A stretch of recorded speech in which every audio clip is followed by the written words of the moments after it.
I never imagined that a quiet morning on my ranch would spiral into one of the most absurd confrontations of my life, but then again, living in this county has always demanded a certain level of vigilance.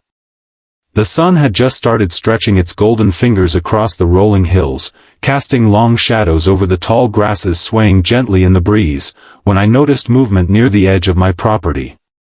At first, I thought it was a stray animal, maybe a coyote or a fox, but as I squinted through the binoculars hanging from my neck, my heart sank. There she was, Karen, the notorious HOA board member whose reputation for interference and overreach was already legendary among the residents, striding boldly across my property as if it belonged to her.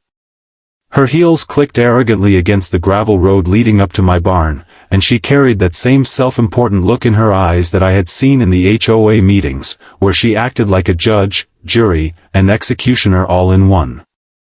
I had hoped that her meddling was limited to paperwork and neighborhood complaints, but apparently, her imagination had stretched further than any HOA rule could justify. I watched her push open the gate to my barn, completely ignoring the private property, county sheriff residence signs I had installed months ago, with the subtle intent that they would serve more as deterrents than threats. Yet, here she was, walking in as if she were entitled to my life, my property, and my time.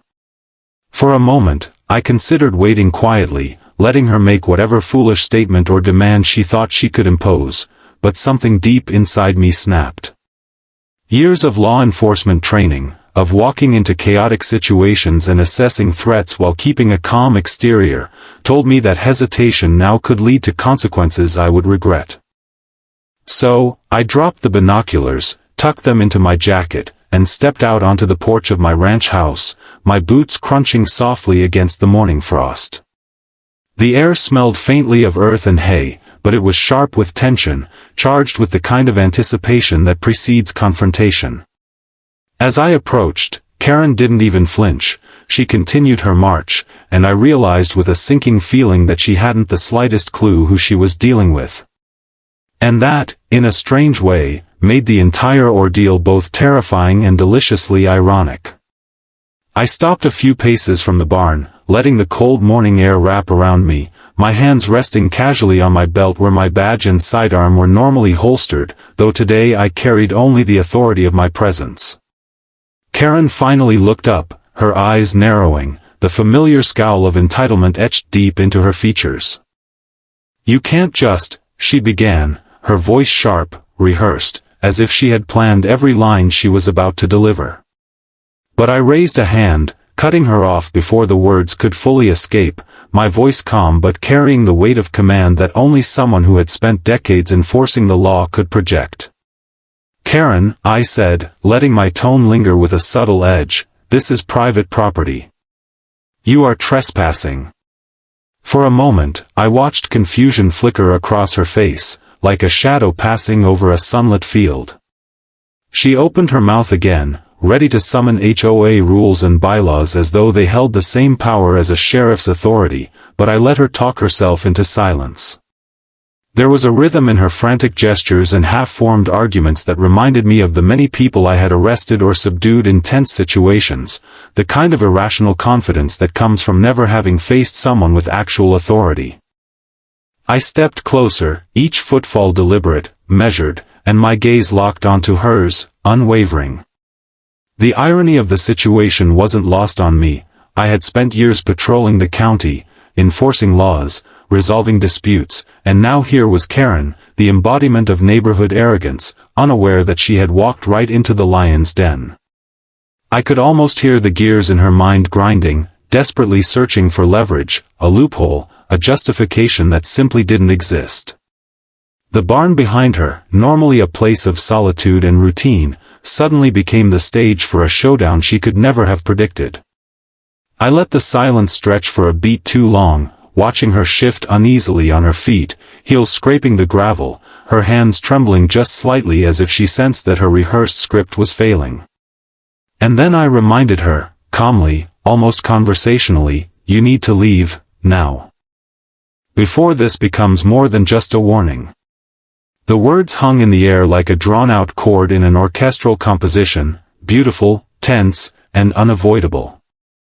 Karen's face flushed crimson, a mix of indignation and disbelief, and I could see the familiar spark of entitlement ignite, the same spark that had caused countless HOA meetings to spiral into chaos over trivial complaints. She opened her mouth to argue, but this time her voice wavered, betraying the faintest hint of fear, the instinctive recognition that she had crossed a line far beyond HOA bylaws. I just need to check on something, she stammered, trying to salvage her dignity, but the flimsy pretense of concern sounded hollow against the weight of my authority. I took another step forward, my boots pressing against the frost-hardened ground, each crunch amplifying the tension between us. The morning air, still crisp and faintly tinged with the scent of livestock and earth, seemed to tighten around us, holding its breath in anticipation of what would come next. I knew that simply asserting my position verbally wouldn't be enough to convey the seriousness of her trespass. Karen was the kind of person who believed that rules applied only to others. So I decided to let her realize the reality of the situation herself, to see the cracks in her confidence widen as the truth settled in. "Karen," I said again, my voice low, deliberate, carrying the calm finality of someone who had seen every kind of confrontation imaginable, "you are not on HOA property anymore. You are on mine. You are on my land, and you are breaking the law." Her eyes flicked toward the barn, then back to me, searching for some imagined support, some invisible audience to validate her actions, but there was none. Only me, standing firm, a living embodiment of the law she had thought she could manipulate. I could see the gears turning in her mind, her carefully constructed narratives and justifications collapsing under the weight of undeniable reality. I let the silence stretch again, letting her stew in it, feeling the subtle shift as her confidence wavered and the first tendrils of panic began to creep in.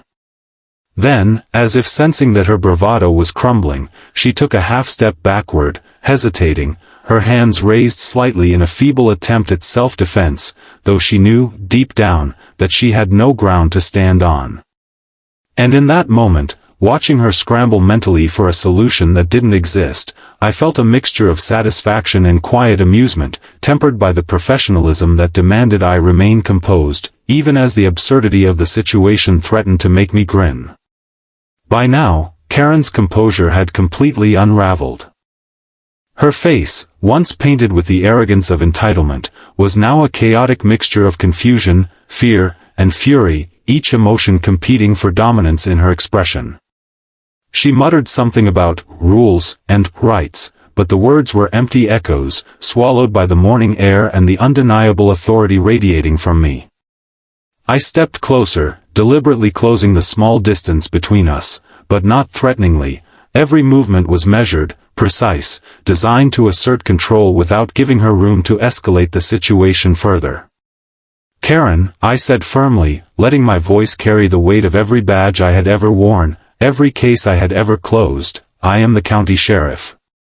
You are on private property. You are trespassing. This ends now."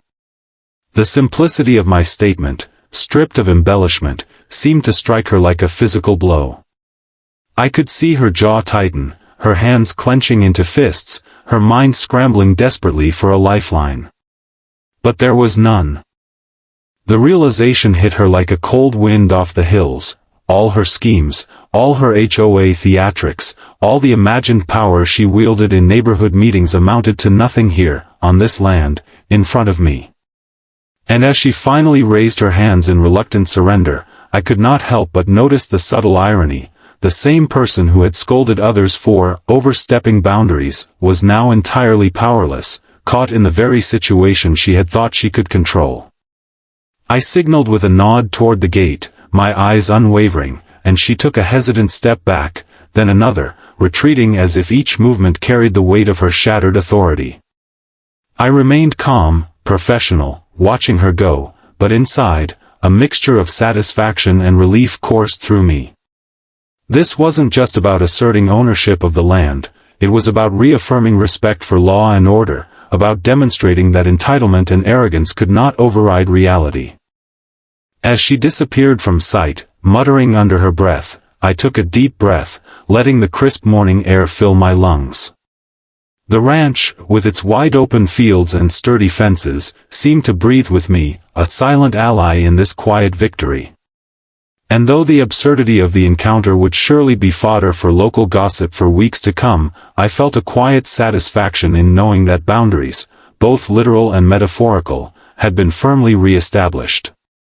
After Karen finally vanished beyond the tree line, I lingered on the porch for a long moment, letting the silence of the ranch settle around me like a warm, reassuring blanket. The sun had climbed higher, spilling golden light across the fields and highlighting the intricate patterns of tire tracks, hoofprints, and footprints that told the quiet story of my daily life here. I reflected on the absurdity of the morning, the confrontation that had escalated far beyond what anyone could have imagined, and yet, in its own way, it reaffirmed everything I valued about this land, this life, and the responsibilities that came with both.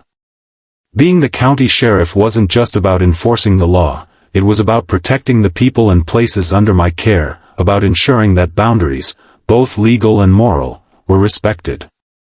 I thought about Karen, about the countless HOA meetings and petty disputes she had dominated, and a small, ironic smile tugged at my lips. She had underestimated me, failed to recognize the authority I carried, and in doing so, had walked straight into a lesson she would not soon forget. Yet beyond the satisfaction of asserting my position, there was also a quiet sense of responsibility, a recognition that power needed to be exercised with restraint and wisdom.